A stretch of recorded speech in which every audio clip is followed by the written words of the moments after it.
Right.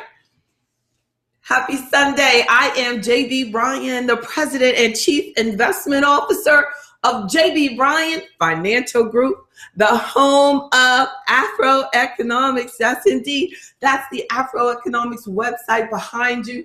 You can click through to download the free AfroEconomics app. You can get so much information. You can go straight to registering for events like this so that you can be on the webinar as we follow along, asking me questions and chatting to one another. You can also go into the podcast directly. You can sign up for membership directly. We have an entrepreneurship membership, and this Sunday afternoons are for entrepreneurs to get them hyped up for the Black Business Summit that we're going to have throughout the year in Baltimore, in DC, in New York, in Virginia. I'm ready to go. So let's make sure you check out the calendar for all the dates. It's right there. In Black History Month, we're having our first Black Business Summit for 2018. Already had it in 2019, and that's what really got me hyped about the blackbusinesssummit.com, that this and talking about business is important to us. I had a full house. So all members get in free. It is $500 for non-members. So make sure that you go ahead and get your membership set up so that you can get in complimentary. It's included. The members make it all possible, and I appreciate you. So let's get started on our Sunday afternoon discussion about how and why you would buy a business. Knocking my mic all over, getting excited. How do you buy a business from someone else? Why did I think about Disney? Well, I just, for the first time at my grown age, I went out on a date. No, that wasn't my first date, but I had a date last night and he took me to see Star Wars. Yep.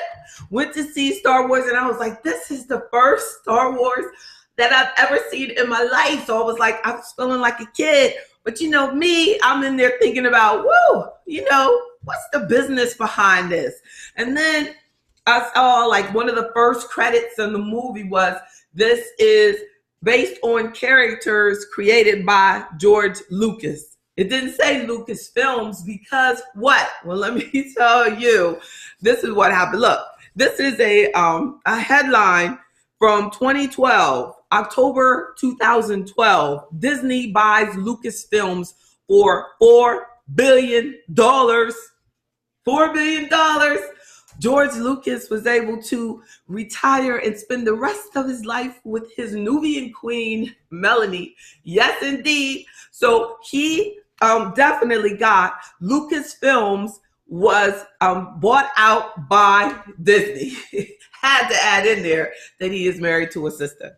With the so this is he was 68 years old when that happened, but he said he would continue to serve as a creative consultant, which is probably why even this recent movie had George Lucas as based on his characters that he created. So, and then what was that? That was in the 70s or something. I don't know, but that is a long time ago. It says the Luke Skywalker and Han Solo are joining Mickey Mouse to be among Disney's roster of heroes. Isn't that something? $4 billion. But let me tell you how he did it. So they did what he agreed to do, and I want to look at it because I know it in my head, but he got 40 million shares. I don't want to see it. I'm looking at the paper because I want to see it in writing but I know this is true. For the past, one of the pleasures, Disney CEO, one of the greatest entertainment companies of all time, one of the best branded, one of the most valuable. It is fantastic to have this opportunity to buy Lucasfilms. Lucas receives 40 million Disney shares from the deal. So even though he said, you got to pay me $4 billion, he actually said, you know what? I still want to be involved in this whole thing. So the guy from Disney that's talking, really, Lucas, by selling his company, is like among that guy's bosses now, because Lucas received 40 million shares. That made him he became the second largest non-institutional shareholder of Disney, behind a trust that was owned by Apple co-founder Steve Jobs. I didn't know that that they were, oh, you know why? Because of that other they have that other company. That's how Apple Steve Jobs got so in it, because they bought they bought some other things, Pixar in 2009, and the Steve Jobs owned a lot of the Pixar. He's was one of the founders or starters of Pixar, if I remember correctly. And that's why all this happened. But you see, what's happening is they're not just selling their companies. They're just allowing another company they're saying they're interested in a bigger picture. So what Lucas did was allow himself to retire and said, you can have this product, you can have this access to my characters, to all my work that I put into this, because you have a bigger staff, more resources, whatever his rationale is. So when you're thinking about buying a company, the main thing that Disney might have asked him was, what to your benefit, Mr. Lucas, what is your benefit of selling? Why do you want to sell? What do you see in the future for Star Wars by being acquired by Disney? What is the good in this? Especially if Lucas approached them, because it might not have been that Disney approached Lucas. Lucas might have said, hey, I'm 68. I got a new wife. I want to retire. I want to do some different things with my life now, because I'm going to tell you, as an entrepreneur, we're putting a lot into building our business. And there might be a point that as an entrepreneur that there's a business that you want to buy, and there's someone out there in the same business and they want to retire, and they'll consider allowing you to buy all their hard-earned effort.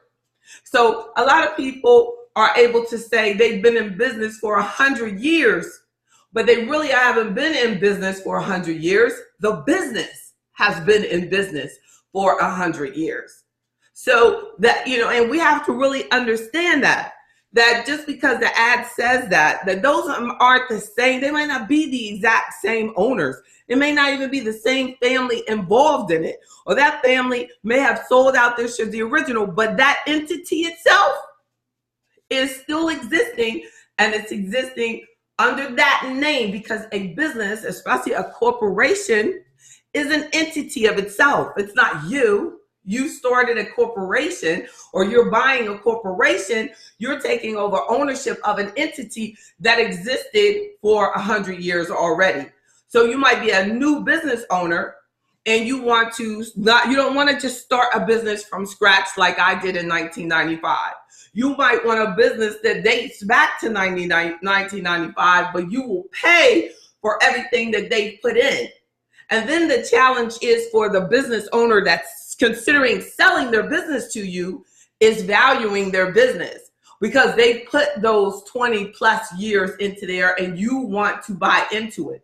So my point here today is that as business owners, or as people that are interested in starting a business, what are some things that you should consider if you're thinking about buying a business, or buying a franchise, or buying in, or partnering up, whatever it is? There's some key things that we need to think about, just as Disney did with the acquisition of Lucasfilms, which created Star Wars. So you have to first think about, what do you want? As I said, you might want to start a business, but you don't want to start a brand new one. Like, there's some people who don't want a puppy dog. They want a dog, but they don't want a puppy. So so if you don't want a business that's a puppy with all of the mess that goes with having a little baby business, then you might want to have a grown business, but it's going to cost you more to have that grown business. And it's going to cost you also on the experience. So hopefully, do you have the experience in order to buy a business that's grown? Do you know that business enough to do that? Or if you buy that business, will the people that have experience, will they stay with you? with the owner? Will that owner be willing to continue to help you keep that business together or continue to build the business? Like George Lucas said to Disney, I'll continue to help you from a creative side, but ultimately I want to be in retirement. So think about, what do you want and why are you considering selling or considering buying another business? Research all of the businesses that are available in the area that you're thinking about. Like Disney might have said, like, hey, my ideas are flat, or I've always wanted to have something that we could set up as a series, like Star Wars, like, or I've always wanted to have a concept where because Disney they're masterful at merchandising, so they've been, buying things and acquiring, combining, a lot of different entities. So they're researching what are the available ones, and is that a good match for us? Is that a good match for you as a business owner who's considering selling or buying? So, and then if you want to buy a business, did you know that there are actual people out there who are business brokers who will help you find a business to buy and help you find a business to sell? And as a registered investment advisor, my task often is to just help you value what your business is worth. So as an entrepreneurship member, we do a lot of financial planning and looking at the balance sheet and the financials of your company.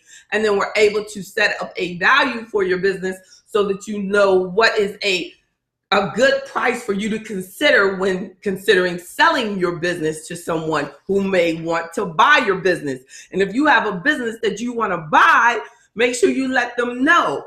I said, I have often wanted to buy an insurance agency.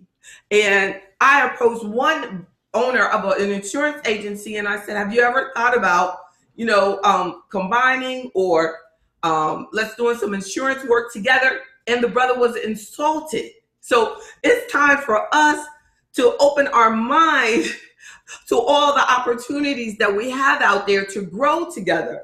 Because I was open to that idea, but obviously he was not. He did not see the income potential that it had in there for him and me. But we have to be open-minded, and you have to also be mindful that everybody is not going to be interested, and some people will actually be insulted. They don't see it as George Lucas sees it, as an opportunity to grow. I've noticed that another person, this man, he was getting older and he was exposed to a lot of risk by really working and sending his business through businesses that he didn't know.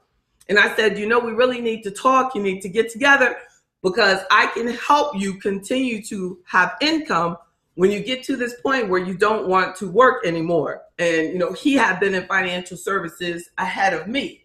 And then he said, well, I'll get back to you. I'm talking to some other people. During that time, he had a stroke. They started holding on to his income, wasn't making any money. He said, JB, I should have talked to you. He called and let me know what happened. So I learned a lot from that we always have to have a succession plan in place, because that there are so few of us as Black business owners in business. We do need to learn to work together, support each other, communicate better. And I love that about AfroEconomics. We just had our first awards celebration. And, it was just so good to see us meeting each other, people that work in corporate America, getting opportunities to meet Black entrepreneurs that can help them take care of things in different aspects of their life that they had never met before.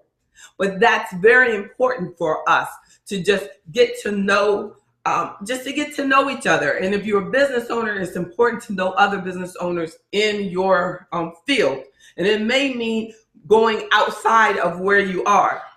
Like for me, advisors in Washington, D.C. might be more open to communicating and working with me than ones that might be in Virginia. It might be ones in New York. So you just have to be open to making sure you're partnering with people that you can help and can help you and want to help and want to grow together, that have a like mind and a commitment to excellence in your chosen field. So then when you decide that you want to purchase a business, there comes the challenge of funding, right? How do you purchase the building? Well, as you noticed from the story I told you, Disney has money, lots of money. They did not give Lucas money. They gave them shares of their company. So there's a lot of creative ways for you to do the deal that you got to do, so that so the person who was selling out their company got shares of the new company that was taking over their company, and they were able to sell the shares that they were just received, or they can hold on to them. Because if their company continues to prosper, the new company, they still win because they have the ownership. Did you see that deal the other day about Oprah and the OWN network? Now, she gave up a lot of her ownership. Basically, Oprah is not the owner of her network anymore. That the Discovery Channel now owns 75%. So now she works for them.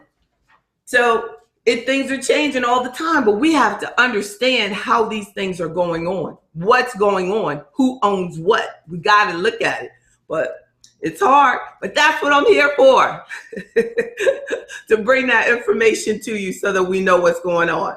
So there's a lot. If you're interested in acquiring other businesses, you need to make sure that the business that you're acquiring is very healthy, that you're not acquiring a problem, that you're not acquiring a company that has tax liabilities or something that will become your problem, for that, or any liens that are attached to the company. Whatever it is, the company needs to be fully investigated, and that's where your financial support, legal support, everything will come together. Having those contracts right, that if there's something that pops up and you didn't know about it, how to make sure that you're protected during those situations, everything. How much they're going to help you in the transition, or if they're not going to help you in the transition. What the approximate stock price is, and on what particular day the stock exchange might be between the two entities, everything. But I just wanted to make sure that we just talked about the possibility of you buying other businesses in your field or in another field that you've always wanted to be in. It is possible. It is possible. You can even acquire a business, and from the owner who might be agreeable to setting up a payment plan that you will pay them a certain amount of money. Of course, it's under contract over the next 5 or 10 years, because they might want to retire. They might say, I'll stay on with this salary, and I'll stay on with this particular amount that will be for the purchase of the business that they're selling. So it's time to check it out. If these types of things are interesting to you, and you are in business and you think that these things can help, don't hesitate to reach out to me and let me know, what's on your mind, what your interests are, what you've always wanted to do. I just really appreciate this broad participation in the webinar on such a seemingly complex issue of mergers and acquisitions. But the bottom line is, I want you to know that Disney was able to purchase Star Wars without spending a dime. If you really think about it, they gave them 40 million shares. They didn't have to spend any money. They gave them ownership. They gave them something real. So let's continue to realize there are options all the time. There's ways to move forward. There's ways to do things that we have yet to fully explore. Anything is possible as long as we work together and make a commitment to Afroeconomic excellence. I want to do a shout out to Kirkland Dorsey, who was the winner of the 2018 Sankofa AfroEconomics Award. Don Tice, who was the leader of our Black Man's today's Black Man and His Money Summit. Don Tice, also 2018 AfroEconomics Sankofa Award. The trophy was lovely, straight out of Ghana. But want to give a shout out to those strong Black brothers who have definitely been integral in the message of AfroEconomics. Thank you, and I thank God for you both and your families. I thank you. Thanks, everybody. That is the AfroEconomics discussion for today. This was Let's Talk Business. I am JB Bryan, the Chief Investment Officer and President of JB Bryan Financial Group, a registered investment advisory firm in Virginia, Maryland, Washington, D.C., and New York. Don't hesitate to contact me, jb@jbbryan.com, jb@afroeconomics.com. This is JB Bryan, signing off. Have a great week. Happy holidays. And don't forget to check out the Kwanzaa show I'm going to do right after Christmas, that Wednesday after Christmas. And this Wednesday, let's talk. It'll be AfroEconomics Live and members only meeting on Friday. God bless y'all.